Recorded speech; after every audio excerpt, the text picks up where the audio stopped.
اعوذ باللہ من الشیطان الرجیم بسم اللہ الرحمن الرحیم ربی یسر ولا تعسر وتمم بالخیر۔ تاریخ طبری جلد 2 کا مطالعہ کر رہے ہیں۔ آج کی ایپیسوڈ میں شیطانی کلمات، ایک اور روایت، مقاطعت کے عہد نامے کی منسوخی اور قریش کے مظالم میں اضافہ، اس بارے میں ہم بات کریں گے۔ سب سے پہلے آپ سے ریکویسٹ ہے کہ اگر آپ نے ابھی تک اس چینل کو سبسکرائب نہیں کیا تو اسے سبسکرائب کریں، لائک کریں، شیئر کریں اور بیل آئیکن لازمی پریس کریں تاکہ آپ کو ہر نئی آنے والی ویڈیو کا نوٹیفیکیشن موصول ہو سکے۔ جزاک اللہ۔ شیطانی کلمات، ایک اور روایت۔ محمد بن کعب القرظی اور محمد بن قیس دونوں سے مروی ہے کہ رسول اللہ صلی اللہ علیہ وسلم ایک دن قریش کی ایک مجلس میں بیٹھے تھے اور وہاں بہت سے آدمی تھے۔ آپ صلی اللہ علیہ وسلم نے یہ تمنا کی کہ اللہ اب کوئی بات ایسی آپ پر نازل نہ فرمائے جس سے وہ لوگ آپ سے متنفر ہو جائیں۔ اس وقت اللہ نے یہ سورت نازل فرمائی، وَالنَّجْمِ إِذَا هَوَىٰ مَا ضَلَّ صَاحِبُكُمْ وَمَا غَوَىٰ۔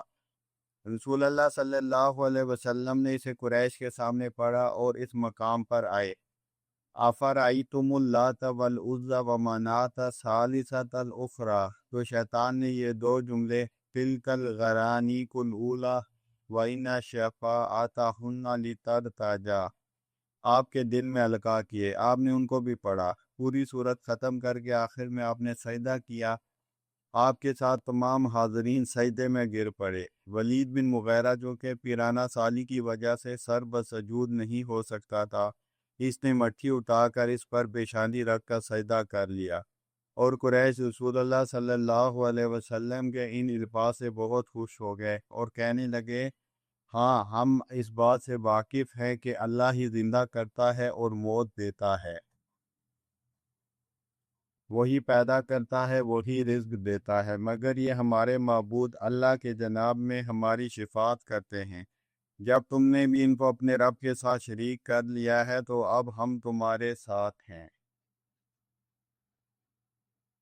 رات کو جبرائیل آئے، رسول اللہ صلی اللہ علیہ وسلم نے وہ صورت ان کو سنائی۔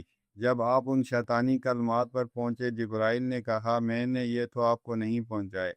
رسول اللہ صلی اللہ علیہ وسلم نے فرمایا، اس کے معنی یہ ہوئے کہ میں نے غلط بات اللہ سے منسوخ کی۔ اللہ تعالیٰ نے یہ آیات آپ پر نازل فرمائی، از وَإِن كَادُوا لَيَفْتِنُونَكَ عَنِ الَّذِي أَوْحَيْنَا إِلَيْكَ لِتَفْتَرِيَ عَلَيْنَا غَيْرَهُ ثُمَّ لَا تَجِدُ لَكَ عَلَيْنَا نَصِيرًا۔ رسول اللہ صلی اللہ علیہ وسلم اس سے بہت ہی ملول اور رنجیدہ تھے۔ پھر اللہ نے یہ آیت نازل فرمائی، وَمَا أَرْسَلْنَا مِن قَبْلِكَ مِن رَّسُولٍ وَلَا نَبِيٍّ وَاللَّهُ عَلِيمٌ حَكِيمٌ تک۔ اس سلسلے میں مہاجرین حبشہ کو جب معلوم ہوا کہ تمام اہل مکہ اسلام لائے ہیں، وہ اپنے قبائل کو یہ کہہ کر کہ وہ ہمیں جلا وطنی سے زیادہ محبوب ہیں پلٹے، مگر یہاں آ کر انہوں نے دیکھا کہ ان شیطانی کلمات ہی اللہ کی جانب سے تنسیخ ہو جانے کی وجہ سے اہل مکہ پھر کافر ہو چکے ہیں۔ مقاطعت کے عہد نامے کی منسوخی۔ اس کے کچھ عرصے بعد قریش کے چند اشخاص اس معاہدے کو پارا پارا کرنے کے لیے جو قریش نے بنی ہاشم اور بنی عبد المطلب سے ترک تعلقات کے متعلق آپس میں طے کیا تھا، اٹھ کھڑے ہوئے۔ ان میں سب سے زیادہ ہشام بن عمر بن حارث العامری نے، جو عامر بن لوئی کے خاندان سے تھا، اور نزلہ بن ہاشم بن عبد مناف کا اخیافی بھائی تھا، قابل قدر خدمت انجام دی اور صحیح کی۔ یہ زہیر بن ابی امیہ بن مغیرہ بن عبد بن حمر بن مخزوم کے، جو عاتقہ بنت عبد المطلب کا بیٹا تھا، پاس گیا اور اس سے کہا، زہیر، تمہیں یہ بات گوارا ہے کہ تم مزے سے کھاؤ، پہنو، نکاح کرو اور تمہارے ننھیالی رشتہ داروں کی یہ گت ہو کہ ان سے کوئی شخص نہ تجارت کر سکتا ہے اور نہ مناقیت؟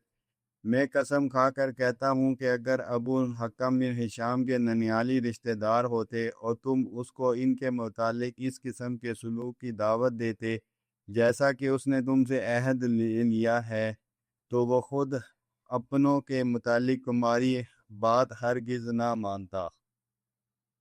زہیر نے کہا، ہشام، یہ بتاؤ میں اکیلا کیا کر سکتا ہوں؟ اگر کوئی اور میرے ساتھ ہوتا تو میں ضرور اس معاہدے کی منسوخی کے لیے کھڑا ہو جاتا اور اسے منسوخ کرا کے چھوڑتا۔ ہشام نے کہا دوسرا آدمی ہے۔ زہیر نے پوچھا کون؟ اس نے کہا میں۔ زہیر نے کہا تیسرا آدمی میرے لیے باہم پہنچاؤ۔ ہشام متم بن عدی بن نوفل بن عبد مناف کے پاس گیا اور اس سے کہا متم کیا تم اس بات کو پسند کرتے ہو کہ بنی عبد مناف کے 2 خاندان ہلاک ہو جائیں اور تم تماشا دیکھتے رہو اور اس بات میں قریش کے ہم نوا بھی بنے رہو؟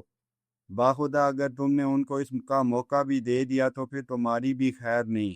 متم نے کہا مگر میں اکیلا کیا کر سکتا ہوں؟ ہشام نے کہا میں نے دوسرا باہم پہنچا لیا ہے۔ اس نے پوچھا کون؟ ہشام نے کہا میں۔ اس نے کہا تیسرا تلاش کر کے لاؤ۔ ہشام نے کہا وہ بھی ہے۔ اس نے پوچھا کون؟ ہشام نے کہا زہیر بن ابی امیہ۔ متم نے کہا چوتھا باہم پہنچاؤ۔ ہشام ابو البختری کے پاس گیا اور وہ ہی گفتگو اس سے بھی کی جو متم سے کی۔ اس نے کہا کیا کوئی اور بھی اس کام میں ہماری معاونت کرے گا؟ ہشام نے کہا ہاں۔ اس نے کہا وہ کون؟ ہشام نے کہا زہیر بن ابی امیہ۔ متم بن عدی اور خود میں تمہارے ساتھ ہوں۔ ابو البختری نے کہا پانچواں تلاش کرو۔ ہشام نے کہا زہیر بن ابی امیہ، متم بن عدی اور خود میں تمہارے ساتھ ہوں۔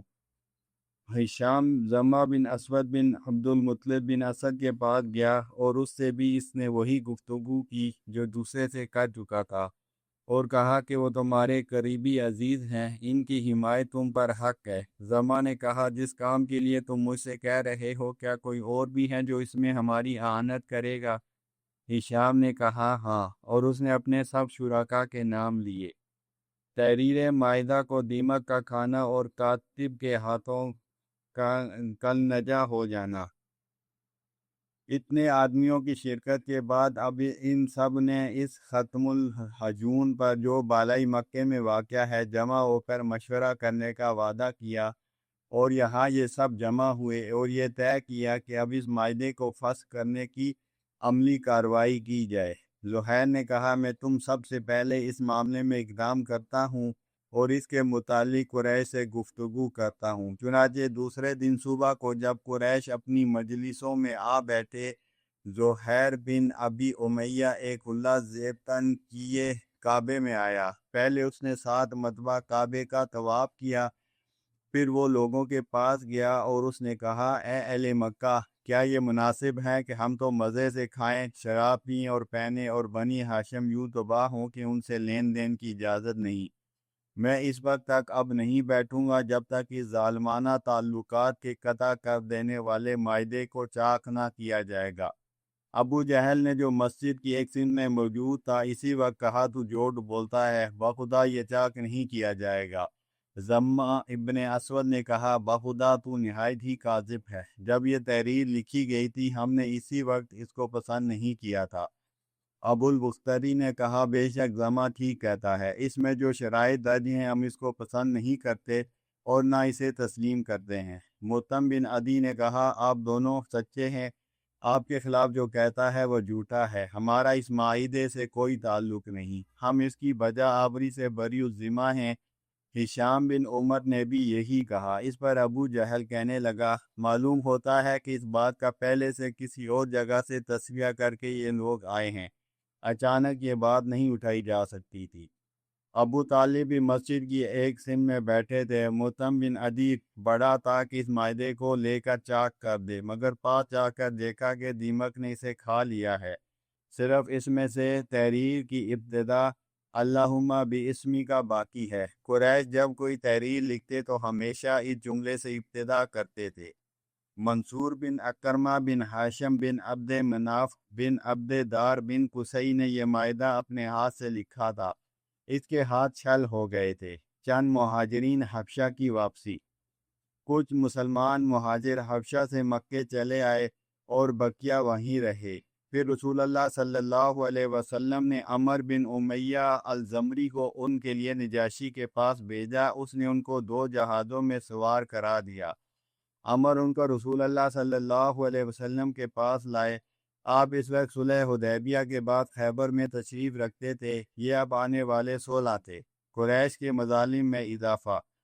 رسول اللہ صلی اللہ علیہ وسلم قریش کے ساتھ مکے میں مقیم رہے۔ آپ ان کو برابر اعلانیہ اور حلفیہ طور پر اللہ کی طرف سے بلاتے تھے، اور جو تکالیف قریش آپ کو پہنچاتے، آپ کی تکذیب کرتے اور مذاق اڑاتے، آپ ان سب کو برداشت کرتے اور صبر کرتے۔ ان کی بےہودگی یہاں تک بڑھی تھی کہ بعضوں نے بکری کی اودری آپ پر نماز کی حالت میں ڈال دی، اور آپ صلی اللہ علیہ وسلم کی ہانڈی میں جو آپ کے لیے چڑھائی گئی تھی لا ڈالی۔ نماز کی حالت میں اس سے بچنے کے لیے رسول اللہ صلی اللہ علیہ وسلم نے ایک بڑا پتھر کھڑا کرایا تھا۔ جب آپ کے گھر میں آپ پر پتھر پھینکے جاتے تو آپ اس پتھر کو ایک لکڑی کے سہارے لے کر باہر آتے اور فرماتے، اے بنی عبد مناف، یہ کیا طریقہ عمل ہے جو تم اپنوں کے ساتھ کرتے ہو، اور پھر آپ اس پتھر کو راستے میں ڈال دیتے۔